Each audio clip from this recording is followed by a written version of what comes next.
Welcome to another edition of the Employee Survival Guide, where you can learn everything your employer does not want you to know about and more. Now, here's attorney Mark Carey. Hey, it's Mark here, and welcome to another edition of the Employee Survival Guide. Today we're talking about cancel culture and why it's illegal at work. You were recently canceled by your coworker. What can you do about it? Cancel culture was thought to be an election year propaganda issue that would go away. Well, it hasn't. If you have not heard yet, cancel culture is the popular practice of withdrawing support for canceling public figures and companies after they have done or said something considered objectionable or offensive. Cancel culture is generally discussed as being performed on social media in the form of group shaming. Cancel culture has also evolved into erasing history, encouraging lawlessness, muting citizens, and violating free exchange of ideas, thoughts, and speech. Recently, and more troubling, and this is my opinion, cancel culture has morphed into an outright physical assaults on Asian Americans. Employment laws prohibit cancel culture. Canceling someone at work, by whatever means, either while at work or in social media, is illegal. Why is it illegal? To cancel a coworker is to hold a bias against the employee because of their physical characteristics. In doing so, you are committing an act of intentional discrimination and violating state and federal laws discussed below. You are also violating the company code of conduct, subjecting you to possible termination, wherein the company legally cancels you. Why would anyone want to do this? It is insane, but it's happening. There are state and federal statutes, namely Title VII, the Age Discrimination Employment Act, the Americans with Disabilities Act, Pregnancy Discrimination Act, the Equal Protection Act, Equal Pay Act, that prohibit discrimination during employment because of that person's race, color, religion, sex, including gender identity, sexual orientation and pregnancy, national origin, age, 40 and older, disability, or genetic information. It is also illegal to retaliate against a person because he or she complained about discrimination, filed a charge of discrimination, or participated in an employment investigation or lawsuit. But don't I have a right to freedom of speech at work? If you hold the opinion that you have a right to voice your opinion at work, i.e. canceling regarding any topic, issue, or person, you are grossly misunderstanding your constitutional rights and availing yourself to possible reprimand and termination. Remember, while at work, assuming only non-governmental employment here, you have no freedom of speech, with the one exception of whistleblowing, communications to management or government agencies, which we have written about in previous podcasts and blogs on this website in the past. So get over it already. Why would anyone want to jeopardize their income by using cancel culture? My only conclusion is ignorance of the law and utter lack of respect for coworkers, aka stupidity. State and federal criminal statutes prohibit cancel culture. State and federal hate crime laws can be used to prosecute actions taken during working hours or arise from the employment relationship. Most states have hate crime laws, except for Arkansas, South Carolina, and Wyoming. Connecticut has a robust series of hate crime laws on the books.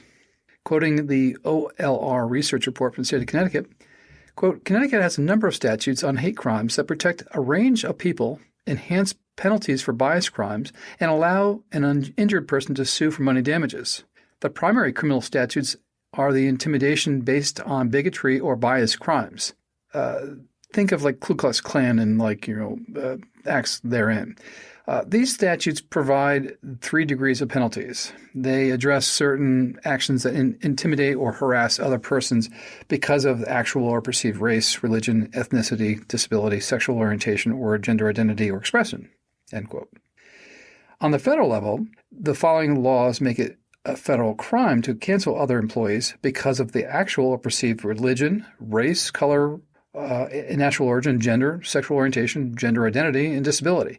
Yes, you can go to jail if you cancel someone at work, either in person or through social media. So you shouldn't be doing that. There is the now famous Matthew Shepard and James Byrd Jr. Hate Crimes Prevention Act of 2009. And I would include this in the podcast because I want you to hear the synopsis of the act so you understand its scope and breadth.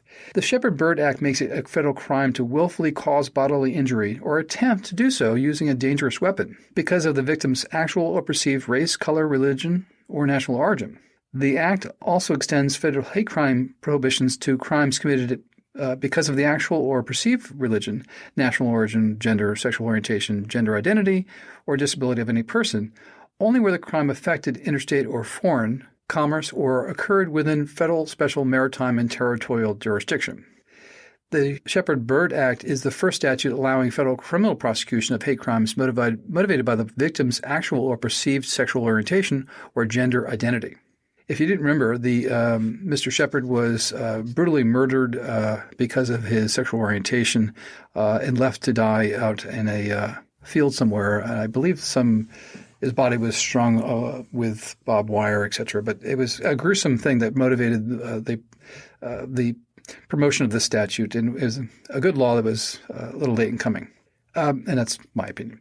There are other federal hate crime statutes related to fair housing, damage to religious property, and violent interference with federally protected rights for those individuals participating in a federal protected activity such as a public education or employment. Cancel culture is simply un-American. The continued observance of cancel culture in 2021 is an un-American illegal act that is not consistent with American customs, principles, and traditions. Here, principles are equated with the aforementioned statutes, making it illegal to cancel coworkers at work. Cancel culture has also been a part of American history since our inception, whether we like it or not. The U.S. Constitution and the Bill of Rights expressly prohibit cancel culture, as all men and women are created equally under the eyes of the law. The only solution here to cancel culture is listen to both sides. The solution to cancel culture has always remained front and center, but recently intentionally obscured by the noise of the cancel culture movement itself, and by omission in the press, and by governmental representatives trying to curry votes in election season. Simply, we all need a little dose of Latin. The Latin phrase audi alterum partem, which translates into, quote, listen to the other side. And why? Why do we need to have a dose of Latin? Integral to our American experience is the action of debate. We never said you had to agree with your opponent. Just listen and possibly learn. We enact laws in Congress and through state legislatures via heated debate on public policy concerns. But we get the job done because it's of a higher calling. It's called democracy. Cancel culture is the antithesis of democracy, as it eliminates debate altogether and reinforces discrimination of all types. The longer cancel culture is tolerated, the faster the stars and stripes peel away from the very fabric of our collective being. Remember the golden rule. Do unto others as you would want them to do to you, and act responsibly as a United States citizen. We are all equal, no more and no less. If you'd like more information about this topic, please contact Carey & Associates PC on the web at capclaw.com. Have a great week, and remember to listen.